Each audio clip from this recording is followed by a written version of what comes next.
Hari ini saya akan menyampaikan firman Tuhan tentang ketulusan hati dengan judul tulus atau bulus.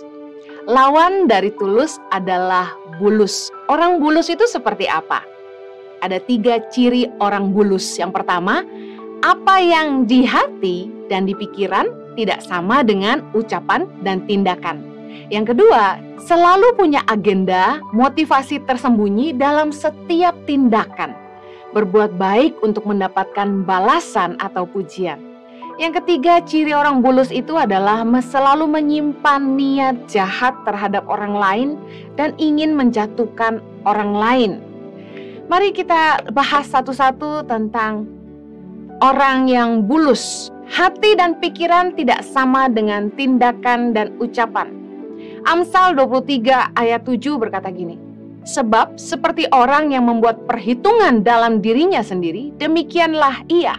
Silakan makan dan minum, katanya kepadamu, tetapi ia tidak tulus hati terhadapmu. Nah, orang yang lain di bibir dan lain di hati, apa yang di pikiran dan tindakan tidak sama, adalah orang yang bulus. Selalu tidak tulus dalam melakukan sesuatu. Ketulusan itu bukan hanya tentang sikap dalam memberi, tapi juga dalam melakukan apapun terhadap siapapun. Orang yang tulus sebaliknya, hati pikiran itu sama dengan ucapan dan tindakannya. Banyak orang yang bisa punya agenda di balik apapun yang mereka katakan maupun lakukan. Menurut saya betapa rumitnya. Orang yang tulus itu jalannya lurus-lurus aja. Orang yang bulus itu contohnya gini. Tidak suka terhadap atasan tapi pura-pura baik di depan bosnya. Di depan memuji tapi di belakang mencela. Orang yang tidak tulus biasanya terbaca. Di depan kita dia baik-baikin kita tapi di belakang kita dengar dia omongin kita. Pernah punya teman-teman yang seperti ini? Orang yang bulus itu lain di mulut, lain di hati. Bukankah ucapan mulut itu meluap dari hati? Matius 12 ayat 34 bilang begini, hai kamu keturunan ular beludak, bagaimanakah kamu dapat mengucapkan hal-hal yang baik, sedangkan kamu sendiri jahat? Karena yang diucapkan mulut meluap dari hati. Kata firman Tuhan, apa yang di mulut kita itu meluapnya dari hati. Lalu bagaimana dengan orang yang bulus yang mulutnya lain, hatinya lain? Orang yang tidak tulus itu pandai berpura-pura. Berpura-pura baik dan bersikap munafik. Karena itu kita harus hati-hati menilai orang. Kita nggak bisa judge the book by the cover. Firman Tuhan berkata, baik tidaknya sebuah pohon itu dikenali dari buahnya. Nah, untuk buah itu tumbuh butuh waktu lama. Kita harus baik-baik menilai seseorang. Kita harus bangun hubungan dulu. Ngerti dulu orangnya gimana. Baru kita akan tahu aslinya seperti apa. Karena orang bisa pura-pura. Lain di mulut, lain di hati. Apa yang mereka lakukan mungkin bisa berlawanan dengan pikiran mereka sendiri. Hanya pura-pura aja untuk mencari keuntungan. Yang kedua, orang yang bulus itu selalu punya agenda atau motivasi tersembunyi dalam setiap tindakan. Selalu ada orang-orang yang tidak tulus yang melakukan segala sesuatu ya. Selalu punya agenda. Biasanya gini, baiknya cuma di awal aja.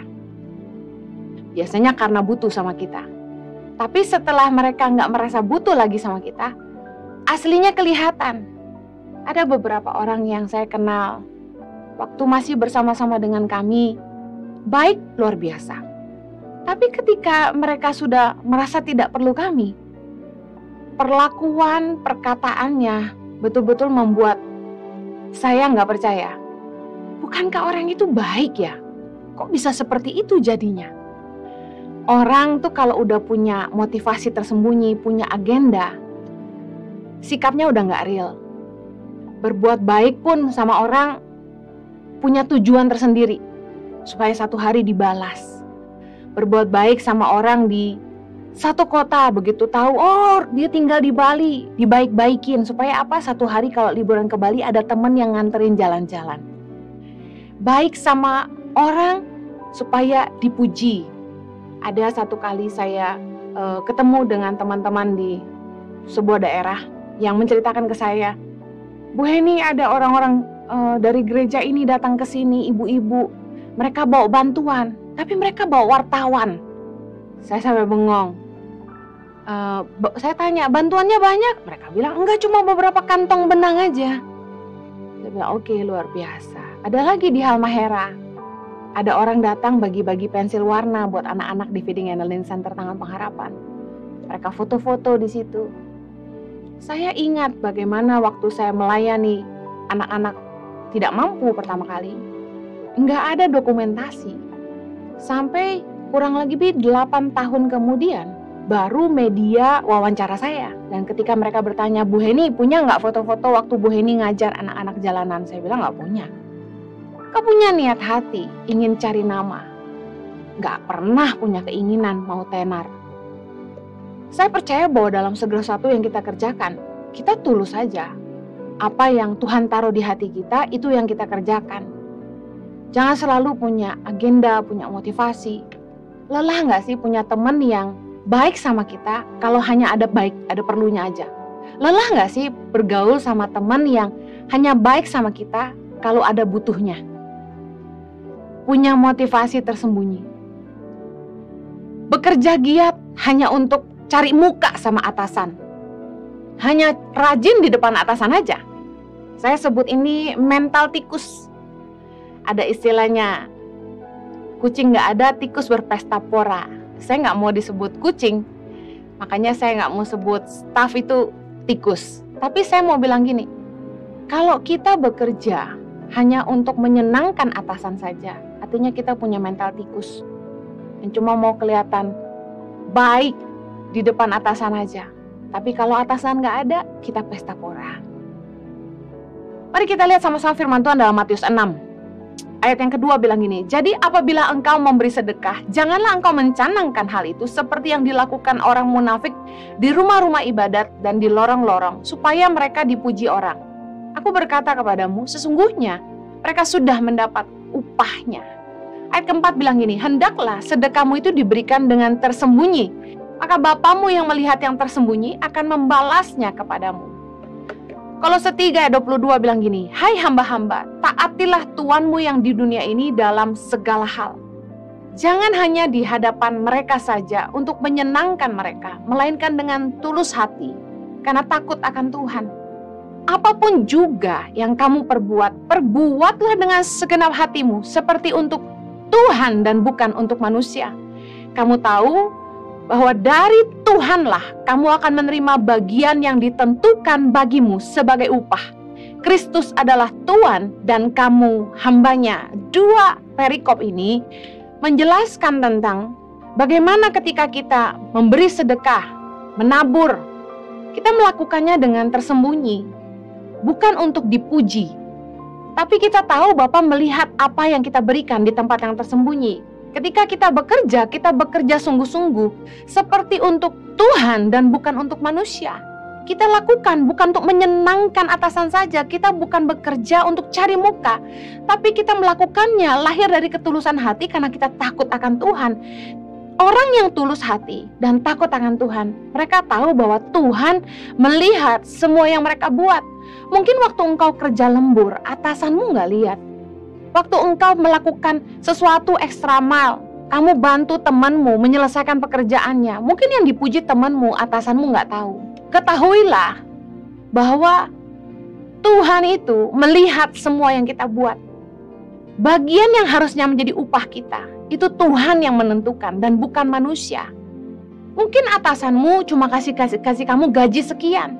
Tapi kalau Tuhan yang memberkati kamu, Tuhan bisa kirim berkat dari utara, selatan, timur, dan barat. Berkat dari Tuhan itu melampaui apa yang kita bisa lihat di selip gaji. Selalu ada upah dalam ketulusan. Apa yang manusia tidak balas adalah bagian Tuhan yang membalasnya bagi kita. Kebaikan yang tidak dibalas, kerja keras yang tidak diperhitungkan, pujian yang tidak diberikan. Matius 6 ayat 4 tadi bilang gini, hendaklah sedekahmu itu diberikan dengan tersembunyi, maka Bapamu yang melihat yang tersembunyi akan membalasnya kepadamu. Tuhan akan membalasnya bagi kita. Kalau manusia nggak tahu balas budi sama kita. Kalau 3:24 tadi bilang gini, kamu tahu bahwa dari Tuhanlah kamu akan menerima bagian yang ditentukan bagimu sebagai upah. Kita harus percaya waktu kita kerja, semua itu adalah ibadah. Karena itu kita kerja dengan sungguh-sungguh, seperti untuk Tuhan. Pekerjaan kita adalah pelayanan kita. Lakukan dengan sepenuh hati. Percayalah bahwa yang menilai engkau adalah Tuhan dan bukan manusia. Berkat itu datangnya dari Tuhan. Tuhan itu sanggup menggerakkan hati atasan kita atau siapa saja untuk memberkati kita. Oleh karena itu, jangan bekerja untuk cari muka, jangan memberi untuk dipuji. Lakukan semuanya dengan ketulusan hati. Yang ketiga, orang yang bulus itu, yang tidak tulus hati, itu menyimpan niat jahat. Saya ingin mengangkat kisah Yusuf. Salah satu kualitas yang dimiliki oleh Yusuf, suami Maria dalam Matius 1 ayat 19 adalah ini. Karena Yusuf suaminya, seorang yang tulus hati dan tidak mau mencemarkan nama istrinya di muka umum. Ia bermaksud menceraikannya dengan diam-diam. Anda tahu kisahnya bahwa Maria tiba-tiba mengandung dari Roh Kudus saat dia telah bertunangan dengan Yusuf. Dan Yusuf karena seorang yang tulus hati, ia tidak mau mencemarkan nama Maria di muka umum. Dia bermaksud untuk menceraikan Maria dengan diam-diam. Pada hukum masa itu, seorang wanita yang ketahuan hamil di luar nikah itu akan dirajam batu. Tetapi bukan hanya itu, pasti namanya juga cemar. Tetapi betapa Yusuf seorang yang tulus hati dan tidak mau mencemarkan nama istrinya. Orang yang tulus itu tidak mencemarkan nama baik orang lain. Orang yang tulus gak suka jelek-jelekin atau menjatuhkan orang lain. Orang yang tulus tidak suka cari gara-gara. Matius 10 ayat 16, Yesus berkata begini, lihat, aku mengutus kamu seperti domba ke tengah-tengah serigala. Sebab itu hendaklah kamu cerdik seperti ular dan tulus seperti merpati. Apa maksudnya cerdik seperti ular dan tulus seperti merpati? Cerdik seperti ular itu begini. Ular kalau jalan di tanah dan kemudian dia melihat sebuah rintangan, ular itu akan berusaha cari jalan untuk menghindari rintangan itu. Entah dia lewat di atasnya atau dia akan cari jalan di sampingnya. Ular itu nggak suka cari gara-gara. Dia tidak akan menyerang kalau dia tidak diserang. Ular itu cerdik. Kalau dia dihalangi, dia akan berusaha cari jalan lain. Dia akan berusaha lewati rintangannya. Nah, sebagai anak Tuhan, kalau ada orang yang jahat sama kita, enggak usah balas. Cerdiklah, cari jalan lain. Enggak perlu sok cari gara-gara dan sok jagoan nantang orang. Tulus seperti merpati. Merpati bicara soal kesucian, kesetiaan, pure hearted, orang yang tulus hatinya, tidak jahat. Kita harus belajar seperti merpati, punya hati yang tulus, gak nyimpan niat jahat terhadap orang lain, meskipun orang mungkin berbuat jahat kepada kita. Orang yang tulus itu tidak suka bikin masalah. Mazmur 37 ayat 37 bilang gini, perhatikanlah orang yang tulus dan lihatlah kepada orang yang jujur, sebab pada orang yang suka damai akan ada masa depan. Orang yang tulus tuh suka damai. Gak suka cari gara-gara, gak suka cari masalah. Saya kenal satu anak dulu yang pernah kami sempat bantu. Anak ini bilang sama saya, di sekolah kenapa suka berantem, saya tanya gitu. Anak ini cerita, iya karena tangannya sudah gatal kalau tidak bertengkar katanya. Kalau tidak berkelahi itu rasanya sudah gatal tangannya. Wow. Orang yang tulus itu gak suka cari masalah. Saya ulangi, orang yang tulus itu jalannya lurus. Amsal 10:29 bilang gini, jalan Tuhan adalah perlindungan bagi orang yang tulus, tetapi kebinasaan bagi orang yang berbuat jahat. Nah, orang yang tulus itu selalu ingin jalannya lurus, tidak mau melanggar aturan. Karena itu integritas itu lahir dari hati yang tulus. Tidak mau curang, ikut aturan. Pokoknya jalan yang benar aja. Nah, karena dia tidak punya niat jahat apa-apa, gak punya jiwa menipu, dia mendapat perlindungan karena dia mencintai jalan-jalan Tuhan. Tuhan melindungi dia karena dia selalu mengambil jalan yang benar. Banyak orang ingin ditolong Tuhan, tapi suka main hakim sendiri, suka ngambil jalan sendiri, gak mau ikut jalan kebenaran. Tuhan gak bisa bela kita kalau kita gak hidup dalam kebenaran. Saya ingin share tentang ketulusan di dalam hati. Ini pengalaman pribadi yang Tuhan ajar saya. Amsal 3 ayat 29.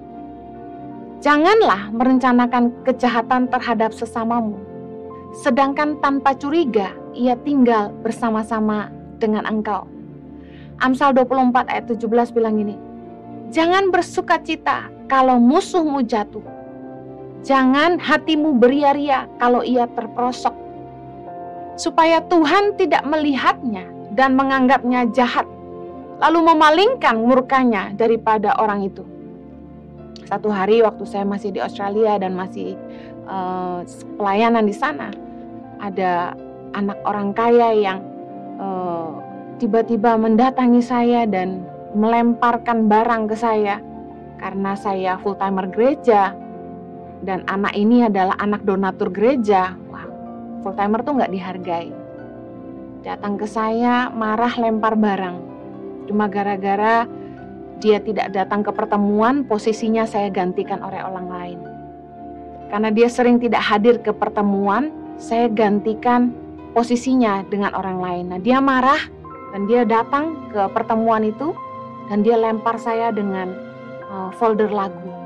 Dan ketika saya dilempar di depan orang banyak, sekitar ada 300 orang yang menyaksikan saya dihina di hadapan mereka, semua diam karena mereka semua tahu dia anak orang kaya, donatur gereja. Saya ditinggal pergi, shock, nangis, teman-teman suruh saya pulang. Waktu saya pulang, saya cuma bisa nyembah Tuhan. Dan ketika saya nyembah Tuhan, ayat ini yang Tuhan kasih ke saya. Jangan bersukacita kalau musuhmu jatuh. Jangan hatimu beria-ria kalau ia terperosok, supaya Tuhan tidak melihatnya dan menganggapnya jahat, lalu memalingkan murkanya daripada orang itu. Saya heran, Tuhan, aku yang disakiti, kenapa jadinya ayat ini yang dikasih? Wah, Tuhan salah kasih ayat ke saya pikir gitu. Tidak lama kemudian, sekitar kurang lebih 1 tahun kemudian, saya dengar keluarga anak ini tiba-tiba mengalami masalah. Ada perselingkuhan yang terjadi di antara orang tuanya dan mamahnya memasukkan masalah ini di koran di kota tempat mereka tinggal, sehingga orang-orang sekota itu tahu semua berita perselingkuhan papahnya. Saya juga kemudian mendengar anak ini kemudian menikah dengan pacarnya yang saya kenal juga. Dan gak jelas pernikahannya, mereka berdua gak tinggal serumah dan pisah negara. Ketika saya dengar kabar-kabar ini, Tuhan tiba-tiba ingetin saya ayat ini. Jangan bersukacita kalau musuhmu jatuh. Jangan hatimu beria-ria kalau ia terperosok. Supaya Tuhan tidak melihatnya dan menganggapnya jahat. Waktu kita marah sama orang, tentu ada sedikit rasa dendam, di mana kita mengharapkan Tuhan membalas perbuatan orang itu. Bukankah sering kita ngomong bahasa rohaninya, nanti biar Tuhan yang balas. Sebenarnya kita menyelipkan kutuk di situ. Kita berharap satu hari nanti Tuhan balas dia dengan lebih jahat lagi. Bukankah kita merasa, oh gue orang benar, saya orang baik, Tuhan pasti bela saya. Satu hari orang-orang yang menyakiti saya ini pasti akan dibalas sama Tuhan. Bukankah kita pernah merasa seperti itu dan mengharapkan hal itu? Tuhan kasih saya ayat ini untuk menjaga hati saya. Ketika saya mendengar kabar-kabar buruk tentang keluarga anak ini, saat itu juga saya berdoa buat mereka. Saya mendoakan keluarga mereka. Saya ingat bahwa Tuhan tidak mau saya senang mendengar kabar buruk tentang keluarga ini. Meskipun mereka pernah memperlakukan saya dengan tidak adil. Dengar baik. Jaga ketulusan hati. Jangan jadi orang yang bulus, yang selalu punya motivasi di setiap tindakan dan kebaikan. Jangan jadi orang yang menyimpan niat jahat terhadap orang lain. Karena Tuhan itu perlindungan bagi orang-orang yang tulus hati. Mazmur 7 ayat 10 bilang gini, perisai bagiku adalah Allah yang menyelamatkan orang-orang yang tulus hati. Berapa banyak kita yang dilindungi Tuhan dan diluputkan dari hal-hal yang buruk. Tuhan itu melindungi orang-orang yang tulus hati, karena Tuhan tahu orang yang tulus itu tidak bulus. Gak bisa punya niat jahat, merancangan kejahatan untuk membalas orang. Jadilah orang yang tulus, sehingga Tuhanlah yang menjadi perlindungan kita. Saya tutup dengan perumpamaan ini. Ketika kita punya dua anak, anak yang baik, yang dibully mungkin sama kakaknya atau adiknya, anak ini dia tidak lawan, dia tidak bisa balas jahat dengan jahat, dia paling hanya menangis. Sebagai orang tua, otomatis kita akan lebih cenderung melindungi yang lebih lemah. Jadilah orang yang tulus, yang tidak punya niat bulus, meskipun orang lain mungkin tidak tulus sama kita. Karena kita percaya, seperti orang tua yang mau melindungi anak-anak yang lebih lemah, Tuhan yang akan jadi pelindung bagi orang-orang yang tulus hatinya. Mazmur 73 ayat 1. Mazmur Asaf, sesungguhnya Allah itu baik bagi mereka yang tulus hatinya, bagi mereka yang bersih hatinya. Pastikan pikiran dan hati kita sama dengan perkataan dan perbuatan kita. Tuhan memberkati, mari kita berdoa. Bapa di sorga, tolong kami supaya kami belajar jadi orang-orang yang tulus Tuhan. Yang gak menyimpan motivasi tersembunyi, punya hati yang lurus. Terima kasih Tuhan, jagai kami supaya kami tidak beria-ria melihat kejatuhan orang lain, biar kami tidak mentertawakan masalah orang lain, tapi kami jaga hati kami tetap tulus Tuhan. Kami nggak simpan marah, nggak simpan benci, nggak simpan kepahitan terhadap orang lain, tapi kami jaga hati kami murni di hadapan Tuhan. Berkati biar kami jadi orang-orang yang tulus di hadapan-Mu, tidak suka mencemarkan nama orang lain. Biarlah kami selalu melakukan apa yang benar di mata-Mu Tuhan. Demi nama Yesus kami berdoa. Amen.